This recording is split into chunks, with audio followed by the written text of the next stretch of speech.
Pegasus केवल अपने देश में ही नहीं बेचता है। पेगासिस क्या चीज है ये मैं आपको समझाना चाहता हूं। मैंने बहुत बारीकी से कुछ समझा। पेगासिस का एक सॉफ्टवेयर आता है, वो केवल सरकारों को बेचते हैं। ये पेगासिस का सॉफ्टवेयर जब इन्होंने इंडिया को बेच दिया, तब अगर उनको जीतू पटवारी का सर्विलेंस करना है, उसके लिए उनको एक लाइसेंस लेना पड़ता है। एक लाइन के लिए एक लाइसेंस होता है। तो ये लाइसेंस खरीदती है सरकार। जब इन्होंने एक व्यक्ति का सर्विलेंस उसमें शुरू कर दिया कि उस लाइसेंस में केवल एक व्यक्ति का सर्विलेंस हो सकता है, पर वो आप किसी का महीने भर के लिए करिए, दूसरा नंबर लगा दीजिए उसी लाइसेंस में। उसी लाइसेंस में आप 100 नंबर लगा सकते हैं, पर एक के बाद एक साइमल्टेनियसली आप नहीं लगा सकते। तो भारत ने ये केवल सॉफ्टवेयर नहीं खरीदा, ये लाइसेंस लिया, लाइसेंस खरीदा। ये बयान दे रहे हैं, और ये जो एनओएस है, ये जो कंपनी है, ये कह रही है हम केवल सरकारों को भेजते हैं, हमें नहीं पता किसका किया। अगर मैंने जीतू पटवारी का नंबर दे दिया, उनको क्या पता जीतू पटवारी का नंबर है किसका हो? उनको उससे मतलब नहीं है। उनको तो अपने लाइसेंस की कीमत से मतलब है। तो कितने लाइसेंस खरीदे? अगर आपने इसका पेगासिस का सॉफ्टवेयर खरीदा, कहा जाता है ये 10 मिलियन, 20 मिलियन, 50 मिलियन डॉलर का आता है, आपने खरीदा, उससे काम नहीं चलने वाला, आपको लाइसेंस भी लेना पड़ेगा एक नंबर के लिए। कितने लाइसेंस खरीदे? ये लाइसेंस और ये सॉफ्टवेयर खरीदने के लिए टेक्निकल कमेटी होती है। आप जानते हैं गवर्नमेंट में जब तक एक कमेटी ना अप्रूव करे, कोई व्यक्ति तो खरीद नहीं सकता। एक कमेटी होती है। राष्ट्रीय सुरक्षा के लिए हमारा कानून है, कानून बने हैं, हमारा टेलीग्राफ एक्ट हो, सुप्रीम कोर्ट के वर्जन में इस सब चीजों में नहीं जा रहा, क्योंकि इस सब से ये सब तो है मेरे पास, पर इतना लंबा मैं नहीं खींचना चाहता हूं। तो ये राष्ट्रीय सुरक्षा के लिए खरीदा गया था या मोदी जी के सुरक्षा के लिए खरीदा गया था? क्या राष्ट्रीय सुरक्षा माने मोदी सुरक्षा? Is national security, does it mean Modi security? किस लिए यह खरीदा गया? अगर गवर्नमेंट के हाथ साफ है, ये कहें हमने कभी नहीं खरीदा, कोर्ट में एफिडेविट दे हमने कभी नहीं खरीदा, क्यों नहीं करते? गोल गोल जवाब। और ये कहते हैं ये पार्लियामेंट के समय क्यों हुआ? ये तो भाई 219 व्हाट्सएप ने तो प्रियंका गांधी को चिट्ठी लिखी कि आपका फोन सर्विलेंस में। उन्होंने कईयों को चिट्ठी लिखी,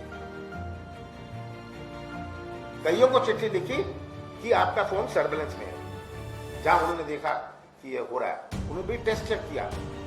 अब व्हाट्सएप ने तो पूरा इनसे संबंध आज के अखबार में भी था, गूगल ने भी, जो उनका इंटरनेट का है, उन्होंने इनको बैन कर दिया आज के अखबार में। इनका झगड़ा व्हाट्सएप ने तो केस चलाया है, अमेरिका में केस चलाया कि हम तो कहते हैं कि एंड टू एंड सिक्योरिटी। आप देखेंगे व्हाट्सएप में आता है एंड टू एंड सिक्योरिटी, तो आप तो वायलेट कर रहे हैं इसे। और पेगासिस में आप केवल वॉइस नहीं करते, आप सब कुछ उससे समेट लेते हैं। ये पेगासिस की खूबी है। और जो आप टेलीफोन कंपनी से नहीं ले सकते। टेलीफोन कंपनी से तो आपने लाखों का लिया है। हमारी अगर जियो से पूछें, वोडाफोन से पूछें, एयरटेल से पूछें, कितने नंबर आपको सर्विलेंस के लिए मांगे, ये बयान दे।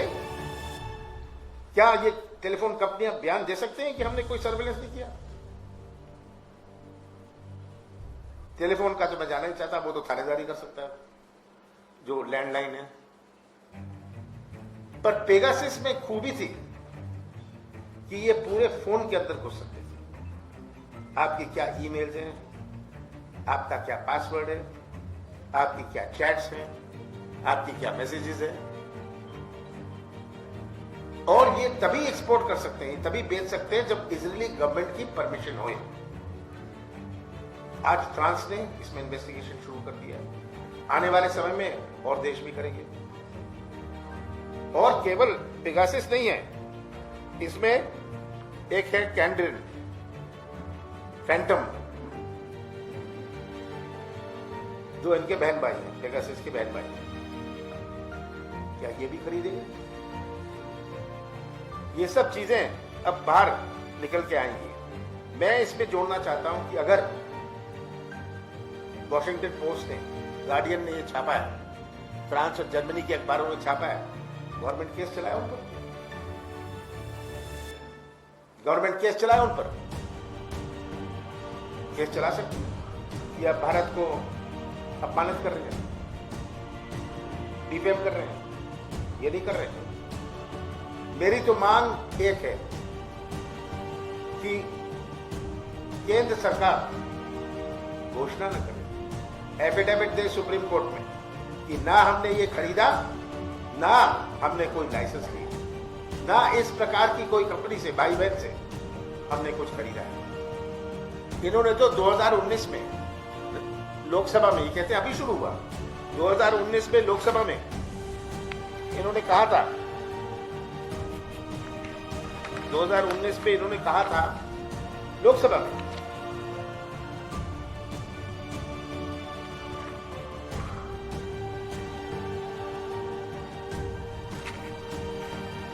रविशंकर प्रसाद ने जवाब में कहा था, रविशंकर प्रसाद ने, तो देखा, रविशंकर प्रसाद ने कहा कि हम कानून के मुताबिक सब कुछ करते हैं। इजराइल कंपनी का दावा है कि सरकारों ने बेच दिया।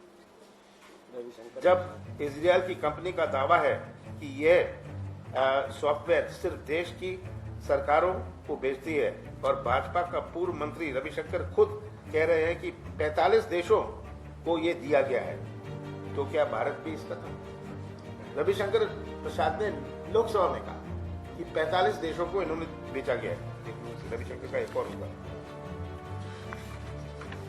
ये